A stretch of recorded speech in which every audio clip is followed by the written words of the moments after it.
Lai izveidotu mainīgās devas kartes fosforam un kālijam, dodies uz sadaļu Mainīgās kartes.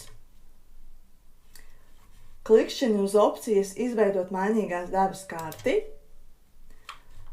Izvēlies kultūru, ņemsim ziemas kviešus un atzīmē lauku.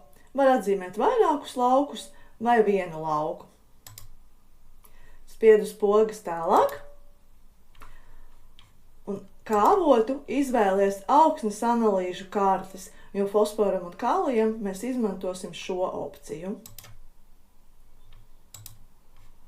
Tātad šeit man būs kālija karte, un šeit arī es redzu tātad kādas klases, kur šim laukam ir.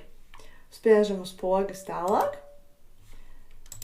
Izvēlamies vai nu izlīdzinošo devu, vai nu devu kvalitātei. Es izvēlēšos izlīdzinošo devu.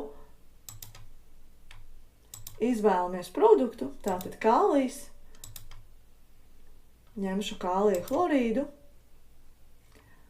Minimālo normu likšu 80 un 120 maksimālo.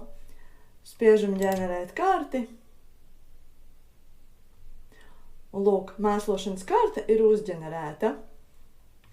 Šeit mēs redzam, cik kilogramus uz hektāra, kurā lauka daļā tātad kaisīsim. Spiežam pogu Tālāk. Un šeit mēs redzam, cik tad kopā kālija minerāla mēsli būs nepieciešami, lai nokaisītu šo lauku.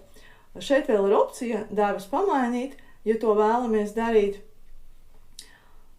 Ja vēlamies, lai šis darba uzdevums, tātad mēslošana ar kālija minerāla mēsliem, tiktu saglabāta arī sadaļā mēslošana, spiežam šeit un izveidot un lejuplādēt.